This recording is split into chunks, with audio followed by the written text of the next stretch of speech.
ਅਕਾਲ। ਅੱਜ ਅਸੀਂ ਕਿਤਾਬ ਵੰਨਗੀ ਵਿੱਚੋਂ ਇੱਕ ਇਕਾਂਗੀ ਪੜ੍ਹਨ ਜਾ ਰਹੇ ਹਾਂ ਜਿਸ ਦਾ ਨਾਮ ਹੈ ਦੂਜਾ ਵਿਆਹ। ਇਹ ਇਕਾਂਗੀ ਸੰਤ ਸਿੰਘ ਸੇਖੋਂ ਜੀ ਦੀ ਲਿਖੀ ਹੋਈ ਹੈ। ਇਕਾਂਗੀ ਦਾ ਆਰੰਭ ਨਿਹਾਲ ਕੌਰ ਅਤੇ ਉਸਦੀ ਨੂੰਹ ਦੇ ਸੰਵਾਦ ਤੋਂ ਹੁੰਦਾ ਹੈ। ਨਿਹਾਲ ਕੌਰ ਆਪਣੀ ਨੂੰਹ ਮਨਜੀਤ ਨੂੰ ਕਹਿੰਦੀ ਹੈ ਕਿ ਵੇਲੇ ਸਿਰ ਰੋਟੀ ਟੁੱਕ ਕਰਨ ਦੀ ਆਦਤ ਪਾਵੇ। ਮਨਜੀਤ ਕਹਿੰਦੀ ਹੈ ਕਿ ਹਲੇ ਸਿਰਫ 10 ਹੀ ਵੱਜੇ ਹਨ ਤਾਂ ਨਿਹਾਲ ਕੌਰ ਗੁੱਸੇ ਵਿੱਚ ਕਹਿੰਦੀ ਹੈ ਕਿ ਉਸਦਾ ਪੁੱਤਰ ਨੂੰਹ ਨੇ ਆਪਣੇ ਵੱਸ ਵਿੱਚ ਕਰ ਲਿਆ ਹੈ। ਤੇ ਵੇਲੇ ਤਾਂ ਕੋਈ ਘੋੜੀ ਵੇਖਣ ਦਾ ਰਿਵਾਜ ਹੀ ਨਹੀਂ ਸੀ। ਉਹ ਮਨਜੀਤ ਨੂੰ ਕਹਿੰਦੀ ਹੈ ਕਿ ਸ਼ਾਇਦ ਉਸਨੂੰ ਇਹ ਪਰੇਸ਼ਾਨੀ ਹੈ ਕਿ ਉਸਦਾ ਮੁੰਡਾ ਉਸਦੇ ਕਹਿਣ ਵਿੱਚ ਕਿਉਂ ਹੈ। ਮਨਜੀਤ ਇਸ ਤਰ੍ਹਾਂ ਕਿਸੇ ਵੀ ਸੋਚ ਤੋਂ ਇਨਕਾਰ ਕਰਦੀ ਹੈ। ਨਿਹਾਲ ਕੌਰ ਉਸ ਦੇ ਸਬਜ਼ੀ ਕੱਟਣ ਤੇ ਬਣਾਉਣ ਦੇ ਨੁਕਸ ਕੱਢਦੀ ਹੋਈ ਕਹਿੰਦੀ ਹੈ ਕਿ ਅੱਜ ਕੱਲ੍ਹ ਦੀ ਨੂੰਹਾਂ ਤਾਂ ਸਹੁਰਿਆਂ ਨੂੰ ਵੀ ਡਾਹ ਲੈਂਦੀਆਂ ਹਨ। ਉਹ ਉਸਨੂੰ ਸਵੇਰ ਦੇ ਕੰਮਾਂ ਦੀ ਦੇਰੀ ਲਈ ਹਾਰ ਸ਼ਿੰਗਾਰ ਵਿੱਚ ਵਕਤ ਜ਼ਾਇਆ ਕਰਨ ਦਾ ਉਲਾਂਭਾ ਦਿੰਦੀ ਹੈ।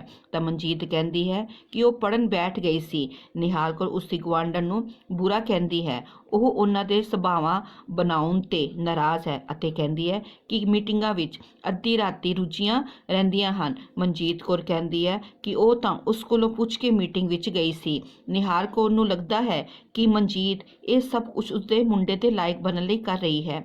ਮਨਜੀਤ ਪੁੱਛਦੀ ਹੈ ਕਿ ਉਸ ਵਿੱਚ ਕਿਹੜੀ ਕਮੀ ਹੈ। ਫਿਰ ਉਹ ਆਪ ਕੀ ਕਹਿੰਦੀ ਹੈ ਕਿ ਉਹ ਅਸਲ ਵਿੱਚ ਉਸ ਨੂੰ ਪਸੰਦ ਹੀ ਨਹੀਂ ਕਰਦੀ। ਨਿਹਾਲ ਕੌਰ ਆਪਣੇ ਪੁੱਤਰ ਦੇ ਦੂਸਰੇ ਵਿਆਹ ਬਾਰੇ ਗੱਲ ਕਰਨ ਲੱਗ ਪੈਂਦੀ ਹੈ। ਮਨਜੀਤ ਹਾਸੇ ਵਿੱਚ ਆਖਦੀ ਹੈ ਸਗੋਂ ਚੰਗਾ ਹੋਵੇਗਾ ਕਿਉਂਕਿ ਉਸ ਕੋਲ ਸਭਾ ਲਈ ਕਾਫੀ ਵਕਤ ਨਿਕਲ ਆਵੇਗਾ। ਨਿਹਾਲ ਕੌਰ ਕਹਿੰਦੀ ਹੈ ਕਿ ਉਹ ਤਾਂ ਵਿਹਲੀ ਰਹਿਣਾ ਚਾਹੁੰਦੀ ਹੈ ਤੇ ਕਿਧਰੇ ਉਹ ਉਸਦੇ ਪੁੱਤਰ ਦੀ ਨੌਕਰੀ ਨਾ ਛੁਡਾ ਦੇਵੇ।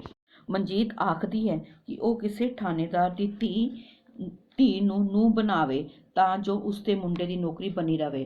ਮਨਜੀਤ ਨਿਹਾਲ ਕੌਰ ਦਾ ਚਰਖਾ ਚੁੱਕ ਕੇ ਛਾਵੇਂ ਕਰਦੀ ਹੈ ਤੇ ਆਟਾ ਛਾਣ ਕੇ ਲਿਆਉਣ ਲਈ ਕਹਿ ਕੇ ਅੰਦਰ ਚਲੀ ਜਾਂਦੀ ਹੈ। ਜਦੋਂ ਉਹ ਆਟਾ ਲੈ ਕੇ ਬਾਹਰ ਨੂੰ ਆਉਂਦੀ ਹੈ ਤਾਂ ਨਿਹਾਲ ਕੌਰ ਉਸਨੂੰ ਕਹਿੰਦੀ ਹੈ ਕਿ ਇੰਨਾ ਆਟਾ ਕੀ ਕਰਨਾ ਹੈ। ਮਨਜੀਤ ਹੱਸਦੀ ਹੋਈ ਕਹਿੰਦੀ ਹੈ ਕਿ ਸ਼ਾਇਦ ਕੋਈ ਪ੍ਰਾਹੁਣਾ ਹੀ ਆ ਜਾਵੇ। ਨਿਹਾਲ ਕੌਰ ਕਹਿੰਦੀ ਹੈ ਉਸਦੇ ਪੁੱਤਰ ਨੇ ਤਾਂ ਪਰਸੋਂ ਆਉਣਾ ਹੈ। ਮਨਜੀਤ ਕਹਿੰਦੀ ਹੈ ਸ਼ਾਇਦ ਉਸਦਾ ਵੀਰ ਆ ਜਾਵੇ। ਫਿਰ ਉਹ ਕਹਿੰਦੀ ਹੈ ਕਿ ਉਹ ਦੋਵੇਂ ਜਾ ਕੇ ਮਨਜੀਤ ਦੇ ਪਤੀ ਨੂੰ ਲੁਧਿਆਣੇ ਮਿਲ ਲੈਣਗੇ। ਨਿਹਾਲ ਕੌਰ ਗੁੱਸੇ ਵਿੱਚ ਕਹਿੰਦੀ ਹੈ ਕਿ ਉਹ ਉੱਥੇ ਜਾ ਕੇ ਉਸਦੇ ਮੁੰਡੇ ਨੂੰ ਸਿਖਾ ਦੇਵੇਗੀ। ਮਨਜੀਤ ਹਾਸੇ ਵਿੱਚ ਕਹਿੰਦੀ ਹੈ ਕਿ ਘਰ ਆਇਆਂ ਨੂੰ ਤਾਂ ਉਸਨੂੰ ਸਿਖਾਉਣ ਨਹੀਂ ਦੇਣਾ। ਗੱਲਾਂ ਵਿੱਚ ਮਨਜੀਤ ਦੱਸਦੀ ਹੈ ਕਿ ਅੱਜ ਜ਼ਿਲ੍ਹੇ ਦੀ ਸਭਾ ਦੀ ਸਕੱਤਰ ਸੁਖਰਾਜ ਨੇ ਆਉਣਾ ਹੈ। ਨਿਹਾਲ ਕੌਰ ਨੂੰ ਲੱਗਦਾ ਹੈ ਕਿ ਉਸਦੇ ਮੁੰਡੇ ਦੇ ਵਿਆਹ ਨੂੰ ਰੋਕਣ ਲਈ ਸਭਾ ਬਣਾਈ ਗਈ ਹੈ। ਮਨਜੀਤ ਨਿਹਾਲ ਕੌਰ ਤੋਂ ਮਿੱਠੀ ਚੀਜ਼ ਬਣਾਉਣ ਦੀ ਇਜਾਜ਼ਤ ਮੰਗਦੀ ਹੈ। ਨਿਹਾਲ ਕੌਰ ਆਪਣੇ ਆਪ ਵਿੱਚ ਬੋਲਦੀ ਹੋਈ ਕਹਿੰਦੀ ਹੈ ਕਿ ਉਸਨੇ ਹੁਣ ਆਪਣੇ ਮੁੰਡੇ ਨੂੰ ਦੂਸਰਾ ਵਿਆਹ ਕਰਾਉਣ ਤੋਂ ਨਹੀਂ ਰੋਕਣਾ। ਉਹ ਗੁੱਸੇ ਵਿੱਚ ਸੁਖਰਾਜ ਨੂੰ ਛੁੱਟਣ ਹੋਣ ਦਾ ਮਿਹਣਾ ਮਾਰਦੀ ਹੈ। ਮਨਜੀਤ ਦੱਸਦੀ ਹੈ ਕਿ ਉਹ ਬੜੇ ਉੱਚੇ ਘਰ ਦੀ ਹੈ, ਉਸ ਲਈ ਅਜਿਹਾ ਕਹਿਣਾ ਗਲਤ ਹੈ। ਉਹ ਜੋ ਕੁਝ ਵੀ ਕਹਿਣਾ ਚਾਹੁੰਦੀ ਹੈ ਉਸਨੂੰ ਕਹਿ ਲਿਆ ਕਰੇ। ਵੈਸੇ ਜਿੱਥੋਂ ਤੱਕ ਉਸਦੇ ਮੁੰਡੇ ਦੇ ਦੂਜੇ ਵਿਆਹ ਦੀ ਗੱਲ ਹੈ ਉਹ ਉਸਦੇ ਵਿਰੋਧ ਵਿੱਚ ਆਪਣੀ ਜਾਨ ਦੇ ਦੇਵੇਗੀ। ਬਾਹਰ ਟਾਂਗੇ ਦਾ ਖੜਾਕ ਸੁਣਾਈ ਦਿੰਦਾ ਹੈ। ਮਨਜੀਤ ਕੌਰ ਬਾਹਰ ਵੱਲ ਨੱਸਦੀ ਹੈ ਤਾਂ ਨਿਹਾਲ ਕੌਰ ਆਪਣੇ ਆਪ ਵਿੱਚ ਬੁੜਬੁੜਾਉਂਦੀ ਹੋਈ ਕਹਿੰਦੀ ਹੈ ਕਿ ਜ਼ਰੂਰ ਹੀ ਆਉਣ ਵਾਲੀ ਕਿਸੇ ਤਕੜੇ ਘਰ ਦੀ ਹੋਣੀ ਹੈ। ਐਨੇ ਨੂੰ ਮਨਜੀਤ ਅਤੇ ਉਸਦਾ ਪਤੀ ਸੁਖਦੇਵ ਅੰਦਰ ਆਉਂਦੇ ਹਨ। ਨਿਹਾਲ ਕੌਰ ਹੈਰਾਨ ਹੋ ਜਾਂਦੀ ਹੈ। ਉਹ ਪੁੱਛਦੀ ਹੈ ਉਸਨੇ ਤਾਂ 27 ਤਰੀਕ ਨੂੰ ਆਉਣਾ ਸੀ। ਸੁਖਦੇਵ ਕਹਿੰਦਾ ਹੈ ਕਿ ਉਸਦੇ ਬਾਪੂ ਜੀ ਨੂੰ ਚਿੱਠੀ ਵਿੱਚ 25 ਤਰੀਕ ਬਾਰੇ ਲਿਖਿਆ ਸੀ। ਮਨਜੀਤ ਕਹਿੰਦੀ ਹੈ ਕਿ ਉਸਨੂੰ ਚੰਗਾ ਨਹੀਂ ਲੱਗਿਆ ਕਿ ਸੁਖਦੇਵ ਜੀ ਪਹਿਲੇ ਹੀ ਆ ਗਏ। ਨਿਹਾਲ ਕੌਰ ਮਨਜੀਤ ਦੇ ਇਸ ਤਰ੍ਹਾਂ ਆਪਣੇ ਪਤੀ ਦੇ ਨਾਂ ਲੈਣ ਤੇ ਨਾਰਾਜ਼ ਹੁੰਦੀ ਹੈ। ਮਨਜੀਤ ਦੀ ਗੱਲਬਾਤ ਦੌਰਾਨ ਨਿਹਾਲ ਕੌਰ ਕਹਿੰਦੀ ਹੈ ਕਿ ਉਹ ਵੀ ਹੁਣ ਸੁਖਦੇਵ ਦੇ ਬਾਪੂ ਦਾ ਨਾਂ ਲੈ ਕੇ ਬੁਲਾਇਆ ਕਰੂ।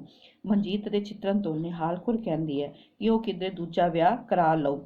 ਮਨਜੀਤ ਝੱਟ ਗੱਲ ਸੰਭਾਲ ਲੈਂਦੀ ਹੈ ਤੇ ਕਹਿੰਦੀ ਹੈ ਕਿ ਦੂਜੇ ਵਿਆਹ ਦਾ ਰਿਵਾਜ ਉਹਨਾਂ ਦੇ ਪਿੰਡ ਵਿੱਚ ਹੋਵੇਗਾ।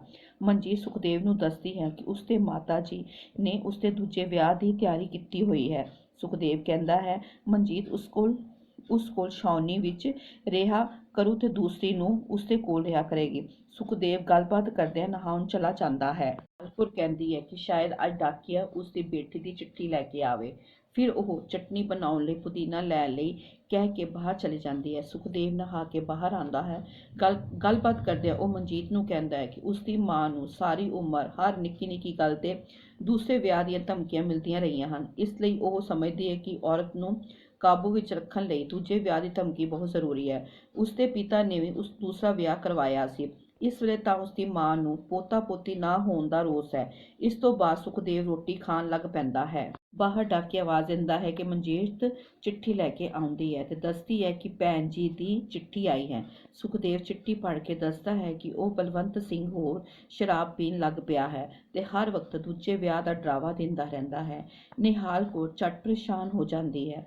ਸੁਖਦੇਵ ਦੱਸਦਾ ਹੈ ਅਸਲ ਵਿੱਚ ਉਸਦੇ ਘਰ ਮੁੰਡਾ ਨਾ ਹੋਣ ਕਰਕੇ ਉਹ ਡਰਾਵਾ ਮਿਲ ਰਿਹਾ ਹੈ। ਨਿਹਾਲ ਕੌਰ ਕਹਿੰਦੀ ਹੈ ਜੇਕਰ ਦੂਜੇ ਵਿਆਹ ਤੋਂ ਬਾਅਦ ਵੀ ਕੁੜੀਆਂ ਹੀ ਹੋਈਆਂ ਤੇ ਫੇਰ ਕੀ ਬਣੂ। ਨਿਹਾਲ ਕੌਰ ਝੱਟ ਆਪਣੀ ਨੂੰਹ ਤੋਂ ਮਾਫੀ ਮੰਗਦੀ ਹੈ। ਮਨਜੀਤ ਕਹਿੰਦੀ ਹੈ ਉਸਦੀ ਇਸਤੀ ਸਭਾ ਭੈਣ ਜੀ ਦੀ ਸਮੱਸਿਆ ਦਾ ਹੱਲ ਜ਼ਰੂਰ ਲੱਭੇਗੀ। ਉਹ ਦੱਸਦੀ ਹੈ ਕਿ ਭੈਣ ਜੀ ਦੇ ਪਿੰਡ ਲੋਕ ਇਸਤੀ ਸਭਾ ਦੇ ਪ੍ਰਬੰਧਕ ਸਤਵੰਤ ਕੌਰ ਹਨ। ਉਹ ਉਸਨੂੰ ਸੁਨੇਹਾ ਭੇਜੇਗੀ ਤੇ ਉਹ ਜ਼ਰੂਰ ਬਲਵੰਤ ਸਿੰਘ ਨੂੰ ਸਿੱਧੇ ਰਾਹ ਤੇ ਲੈ ਆਵੇਗੀ। ਇੰਨੇ ਨੂੰ ਸੁਖਦੇਵ ਦਾ ਪਿਤਾ ਗੁਰਦਿੱਤ ਸਿੰਘ ਆ ਜਾਂਦਾ ਹੈ। ਸੁਖਦੇਵ ਦੀ ਸੁੱਖ ਸਾਂ ਪੁੱਛਣ ਤੋਂ ਬਾਅਦ ਉਸਨੂੰ ਉਸਦੀ ਬੇਟੀ ਦੀ ਚਿੱਠੀ ਬਾਰੇ ਪਤਾ ਲੱਗਦਾ ਹੈ। ਉਹ ਕਹਿੰਦਾ ਹੈ ਕਿ ਉਹ ਆਪਣੀ ਬੇਟੀ ਨੂੰ ਆਪਣੇ ਘਰ ਲੈ ਆਵੇਗਾ। ਸੁਖਦੇਵ ਗੁੱਸੇ ਵਿੱਚ ਕਹਿੰਦਾ ਹੈ ਕਿ ਉਹ ਬਲਵੰਤ ਸਿੰਘ ਨੂੰ ਦੂਜਾ ਵਿਆਹ ਨਹੀਂ ਕਰਵਾਉਣ ਦੇਗਾ। ਇਸ ਦੌਰਾਨ ਇੱਕ ਟਾਂਗਾ ਘਰ ਅੱਗੇ ਆ ਰੁਕਦਾ ਹੈ। ਸੁਖਦੇਵ ਕੌਰ ਆਪਣੀ ਦੋਹਾਂ ਬੱਚੀਆਂ ਨਾਲ ਆਉਂਦੀ ਹੈ। ਨਿਹਾਲ ਕੌਰ ਘਬਰਾ ਜਾਂਦੀ ਹੈ। ਸੁਖਦੇਵ ਕੌਰ ਕਹਿੰਦੀ ਹੈ ਕਿ ਉਹ ਚਿੱਠੀ ਦੀ ਫਿਕਰ ਨਾ ਕਰਨ, ਉਹ ਤਾਂ ਆਪਣੇ ਵੀਰ ਨੂੰ ਮਿਲਣ ਆਈ ਹੈ।